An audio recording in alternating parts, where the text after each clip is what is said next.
So in anticipation of the commencement of the flattening of my wildland, the contractor had some hesitations and doubts whether or not swales would work, because his idea was that, yes, sure, there's about 20 or 30 centimeters of clay, but below that is going to be rubble and rocks, and the water is just going to penetrate through that clay layer and then just disperse underneath.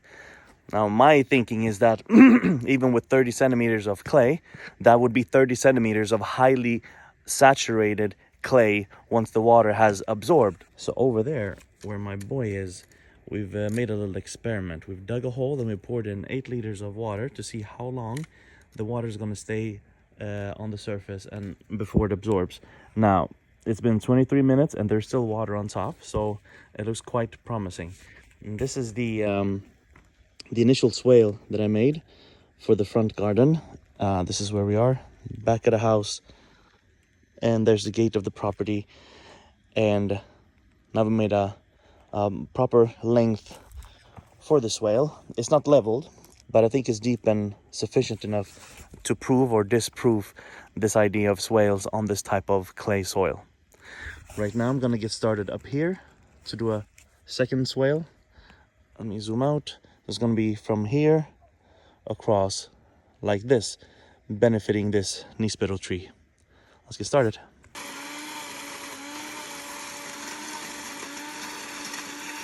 So if you're gonna make swales that are about this size, you don't really need a digger.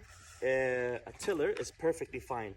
You don't need to apply a lot of force. If you really want to, you can put a bag of cement on top to weigh it down further. But just to make a ditch, a tiller is perfectly fine. You just go sideways, back and forth, so you can finish off with a shovel or a pick to adjust it the exact way that you want it. But just to loosen up the soil and get it out of the way, this is the perfect way.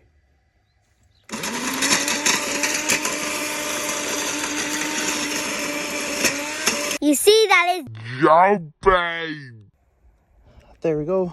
The first pass and the second is done on the second swale. I have to check the levels to make sure that the water goes where I want it to go. That's the first swale, or the last swale down there. And I want the overflow from this one to go down to the other one. Okay, so I finally did the water test, and of course it's not completely exact level, but I'm okay with that. This is the lowest point, but the overflow is here, which my son kindly stomped out for me. And yeah, that's it. So when it fills up, before it reaches the edge here, the overflow here is going to take the water down to the next swale down there. Now let's hope for rain tomorrow.